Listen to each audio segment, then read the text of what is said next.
Tudo bem? Hoje é dia 20 de fevereiro, uma quarta-feira, dia que normalmente a gente não publica vídeo. Contudo, considerando a apresentação oficial do projeto de reforma da Previdência, achei interessante a gente trazer algumas informações, até mesmo com o intuito de acalmar alguma outra pessoa que esteja um pouco mais preocupada. A reforma é muito extensa, trata de vários pontos, de vários benefícios, de forma de contribuição, trata até mesmo de algumas questões processuais e que certamente não dá para falar tudo num vídeo só. Então hoje eu vou falar só especificamente das regras de transição do regime geral dos trabalhadores da iniciativa privada. Por que eu escolhi falar hoje, em cima, com assunto fresco, das regras de transição? Porque são as que realmente importam para o pessoal que está próximo de aposentar aí, que já estava pensando em benefício, fazendo conta. Então eu vou apresentar as 3 regras de transição do regime geral. Também vou falar da regra de transição para a aposentadoria especial. A primeira opção de regra de transição adota o critério de pontos, que talvez você já conheça, porque é utilizado hoje não para acesso ao benefício, é utilizado para ter direito a um benefício de valor maior. Na regra de transição proposta pelo governo, o sistema de pontuação serve para ter direito ao benefício. Então, por exemplo, ela começa com 86 pontos para as mulheres e 96 pontos para os homens. Em 2020 já seriam 87 pontos para as mulheres e 97 para os homens. Cada ano que passa vai subindo um ponto. Uma mulher com 30 anos de contribuição e 57 anos de idade, no ano de 2020, atinge os 87 pontos e pode se aposentar. Muito cuidado, porque nessa soma de tempo e idade existe tempo mínimo. As mulheres têm que somar pelo menos 30 anos de contribuição e os homens 35. Não vale, por exemplo, para atingir os 87 pontos, uma mulher com 25 anos de contribuição e 62 de idade. Para essa regra não vale, tem que ter pelo menos os 30 mulheres e homens 35 anos. A segunda opção de regra de transição apresenta a idade mínima para a aposentadoria. Ela parte de 56 anos para as mulheres e 61 anos para os homens.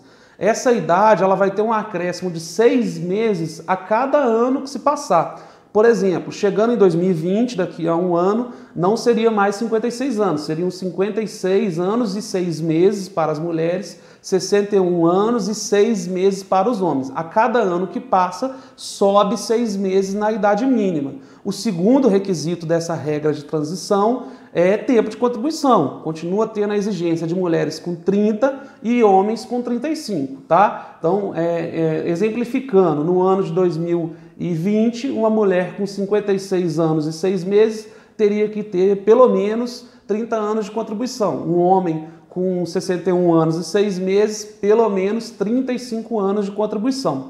Essa é a segunda opção na regra de transição. Essas duas primeiras opções de regra de transição, o cálculo do benefício também muda. O valor do benefício vai ser calculado de uma maneira diferente. Ele parte de 60% e, para cada ano superior a 20 anos de contribuição, acrescenta-se 2%. Então, exemplo, uma mulher com 30 anos de contribuição, ela terá direito a 60% por ter 20 anos, e esses 10 anos além dos 20 dá direito a mais 20%. Então o benefício dela seria de 80% da sua média de contribuição. Só deixar claro que nessas duas primeiras opções a forma de cálculo também muda. Não vai ser a terceira opção de regra de transição, é a opção que envolve um pedágio.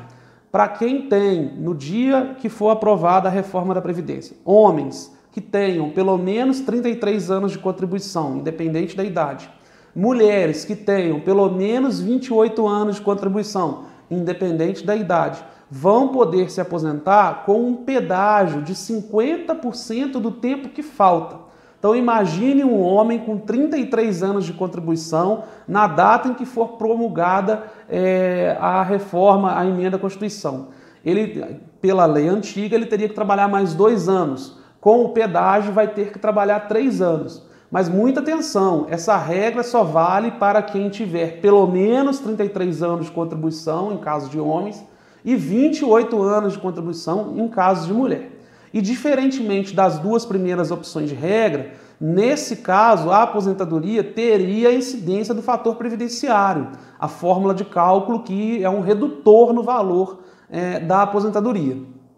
Por fim, falei das três primeiras opções de regras de transição para a aposentadoria em geral e tem a regra de transição para a aposentadoria especial. Repito, estou falando aqui do regime geral. Essa a transição para quem busca uma aposentadoria especial também vai adotar uma regra de pontos. Não é exatamente igual a de quem não é atividade especial, mas adota uma regra de pontos que exige pelo menos os 25 anos, né? Nisso daí não há novidade, mas há um somatório com a idade a fim de que se atinja determinada pontuação. E não será mais de 100% do valor da sua média de contribuição. O cálculo ele parte de 70%. Então também há uma diferença aí na transição para a aposentadoria especial.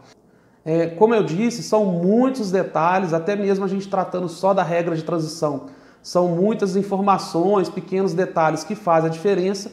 Eu vou colocar na descrição do vídeo um apanhado geral dessas regras de transição. Como eu disse no início do vídeo, existem vários outros detalhes na proposta de reforma da Previdência. Existem regras diferentes para trabalhador rural, pensão por morte. Existe regra de transição para a aposentadoria de professor. Claro, existe uma regra específica para o serviço público. A minha intenção aqui foi tratar só do que é mais popular, do que é mais comum, das regras de transição do regime geral. Ao longo dos próximos dias a gente vai trazendo mais informações aí, seja no Facebook, no site, Instagram, até mesmo no YouTube, trazendo novas informações a respeito da proposta de reforma da Previdência. Um recado importante desse momento de apreensão, de preocupação com possibilidade de mudança nas regras de aposentadoria, o que eu gostaria de dizer é que não existe uma receita de bolo, não existe uma fórmula pronta. Cada caso deve ser analisado individualmente. Cada caso vai ter uma repercussão diante desse cenário. É uma questão de conta, de análise, de ver o que vai ser possível. De maneira geral, porque também não quero deixar de passar uma dica, a verdade é que quem tem a perspectiva de se aposentar no salário mínimo ou muito próximo do salário mínimo, quanto mais cedo puder se aposentar, melhor. Essa regra já valeria até mesmo independente da reforma da Previdência. Mas agora, com a possibilidade da reforma, se a sua expectativa de aposentadoria é de salário mínimo, é um pouco acima do salário mínimo, faça o que for possível para se aposentar antes da reforma, porque não há reforma que venha para favorecer. As reformas, as mudanças de regras na aposentadoria sempre são para dificultar o acesso ao benefício. Agora, se o seu caso tem uma possibilidade de aposentadoria com valor maior do que o salário mínimo, bem maior, ou ainda que seja um pouco maior, 50%, 40% superior ao salário mínimo, aí no seu caso tem que fazer conta, tem que fazer a análise mesmo, projetar se vai ser possível conseguir esse benefício antes, qual seria o valor, se tiver reforma, qual seria a melhor regra de transição para o seu caso, aí é um pouco mais individual. Agora, apesar de haver uma maior urgência em quem tem perspectiva de aposentadoria no valor de salário mínimo ou pouco acima do salário mínimo, como eu disse, as pessoas que têm possibilidade de aposentadoria com valor maior não devem correr, devem fazer um estudo. De uma maneira ou outra, uma regra vale para ambos os casos. Conseguir somar o maior tempo de contribuição possível. Se for possível, acrescentar tempo de atividade rural, reconhecer alguma atividade insalubre como uma atividade especial, a periculosidade que com a reforma vai deixar de existir, tempo de exército, tempo em escola técnica, enfim, o que for possível para aumentar o seu tempo de contribuição, seja para ter um benefício mais cedo, seja para ter um benefício de valor maior. Essa é uma regra que se aplica para os dois casos. Então, gente, mais uma vez eu peço desculpa por não estar de uniforme de advogado hoje, né, para gravar o vídeo, foi realmente feito em cima da hora. E faço o convite, se você tiver alguma dúvida, quiser saber algo mais, acompanhe as nossas redes sociais, acompanhe o site. Em breve a gente deve disponibilizar mais algumas informações. Pode acessar o site, lá você tem formulário, tem maneiras de falar comigo, encaminhar uma ou outra questão aí que a gente possa ajudar. Como eu disse, cada caso deve ser analisado individualmente, não acredite em receita de bolo e vamos lá, vamos fazer o que for possível aí para garantir a melhor aposentadoria possível, tá bom? Até mais!